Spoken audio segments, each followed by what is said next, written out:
নমস্কার বন্ধুরা, এই বছর আইপিএল এর সবচেয়ে খারাপ পারফরমেন্স করা দলটা আজ জিতলো। ওবি ডিফেন্ডিং চ্যাম্পিয়ন রয়্যাল চ্যালেঞ্জার বেঙ্গালুরুর বিপক্ষে। হঠাৎ শুনতে একটু অবাক লাগছে না? আজ তারা 9 রানে জিতছে লখনৌ সুপার জায়ান্টস।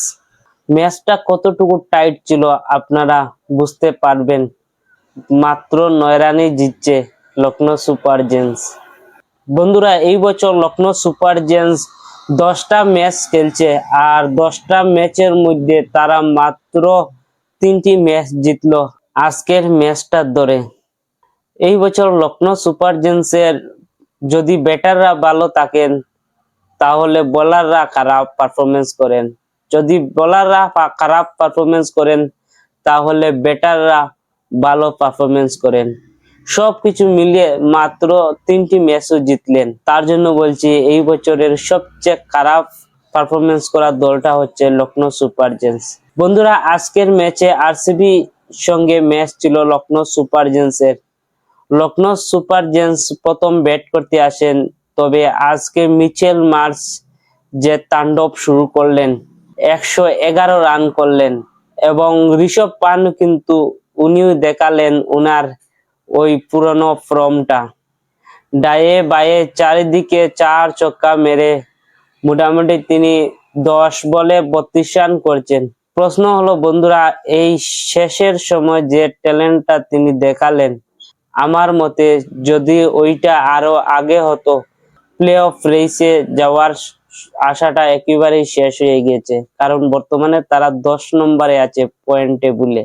বন্ধুরা, আজ লখনৌ সুপার জায়ান্টস বৃষ্টির কারণে একটু ম্যাচের মধ্যে দেরি হয়ে গিয়েছিল, ফলে 19 ওভারের খেলা ছিল, তবুও তারা ভালো রান করেছে। 209 রান করে ফেলেছে লখনৌ সুপার জায়ান্টস 3 উইকেট হারিয়ে ঋষভ পান্ট এবং মিচেল মার্চের তাণ্ডবে।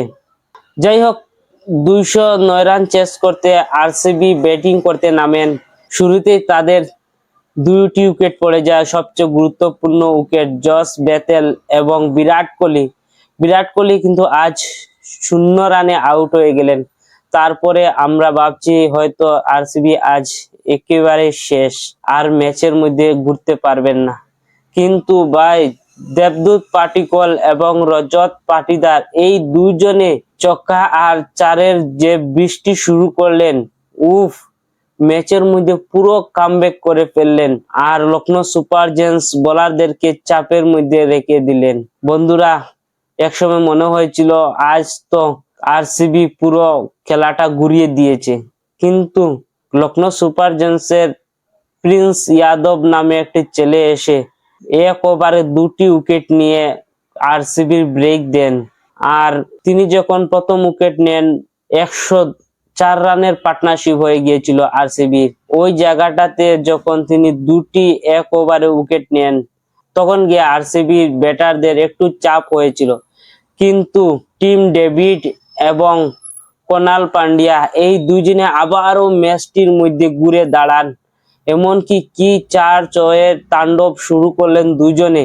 শেষ পর্যন্ত মনে হয়েছিল আজ আরসিবি জিতেই যাবে, তবে যাই হোক, শেষ পর্যন্ত জিততে পারেনি।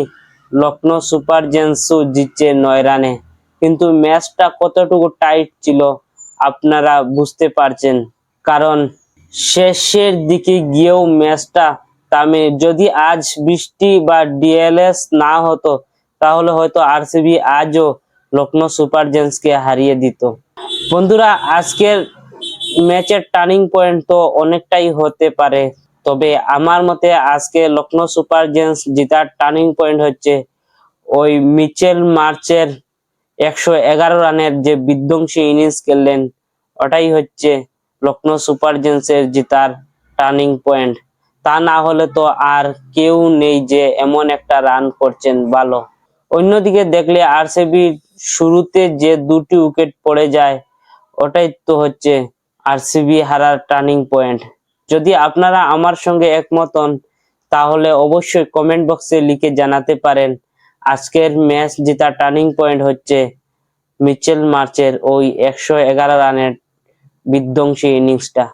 বন্ধুরা, এই ছিল আজকের আলোচনা। আর ভিডিওটি ভালো লাগলে অবশ্যই লাইক করবেন আর চ্যানেলটিকে সাবস্ক্রাইব করে রাখবেন। প্রতিদিন চেষ্টা করব আপনাদের সঙ্গে নতুন নতুন ভিডিও নিয়ে আসতে। ধন্যবাদ, টাটা, আবার আসছি নতুন ভিডিও নিয়ে। জয় হিন্দ।